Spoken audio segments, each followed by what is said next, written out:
ইয়েমেনের হুথি নিয়ন্ত্রিত অংশের উপর সৌদির জল ও আকাশ অবরোধের পাল্টা জবাব হিসেবেই কৌশলগত এই কঠিন পদক্ষেপ। অন্যদিকে নিজেদের সমুদ্র সীমা ও বাণিজ্যিক স্বার্থ রক্ষায় বিশ্ব আইন মেনে প্রয়োজনীয় সব জবাব দেওয়ার কথা বলেছে রিয়াদ। মধ্যপ্রাচ্যে সাম্প্রতিক বৈশ্বিক সংঘাতের পর জ্বালানি তেল ও নিত্যপণ্য পরিবহনে রিয়াদের কাছে এই জলপথটি বহুত গুরুত্বপূর্ণ গুণাগুণ বেড়েছে। মধ্যপ্রাচ্যের সাম্প্রতিক বৈশ্বিক সংঘাতের পর জ্বালানি তেল ও নিত্যপণ্য পরিবহনে রিয়াদের কাছে এই জলপথটির গুরুত্ব বহুগুণ বেড়েছে।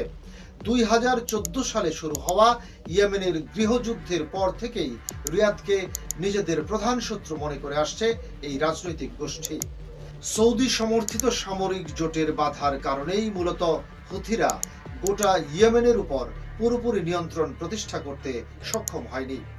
দীর্ঘদিন অঘোষিত শান্তি বজায় থাকলেও ইয়েমেনের রানওয়েতে সাম্প্রতিক বিমান হামলার ঘটনায় দুই পক্ষের পুরনো শত্রুতা আবার চরম রূপ নেয়। তেহরান থেকে ফেরা হুতিদের উড়োজাহাজ নামার আগেই সানা বিমানবন্দরের প্রধান অংশ ধ্বংস হওয়ার জন্য সরাসরি রিয়াদকেই দায়ী করা হয়।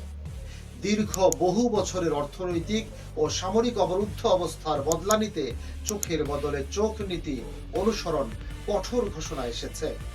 হুতিদের উচ্চপদস্থ সামরিক মুখপাত্র স্পষ্ট জানিয়েছেন যে অন্যায় অবরুদ্ধ অবস্থার জবাব দিতেই এই সামুদ্রিক সিদ্ধান্ত বাস্তবায়িত হচ্ছে।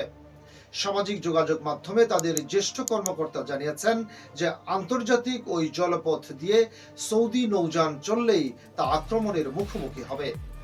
এডেন উপসাগর ও লোহিত সাগরকে যুক্ত করা গুরুত্বপূর্ণ জলপথটিতে যে কোনো বাধা পুরো বিশ্বের বাণিজ্যিক সরবরাহ ব্যবস্থায় বড় প্রভাব ফেলবে। হুথি গোষ্ঠীর এমন সরাসরি হুমকির পর গোটা অঞ্চলে নতুন করে আন্তর্জাতিক উদ্বেগ ও মারাত্মক সামরিক উত্তেজনার পারদ চড়েছে। বিশ্ববাজার ও কূটনৈতিক বিশ্লেষকরা লোহিত সাগরের সার্বিক নিরাপত্তার বিষয়টি এখন চরম উদ্বেগের সাথে পর্যবেক্ষণ করছেন।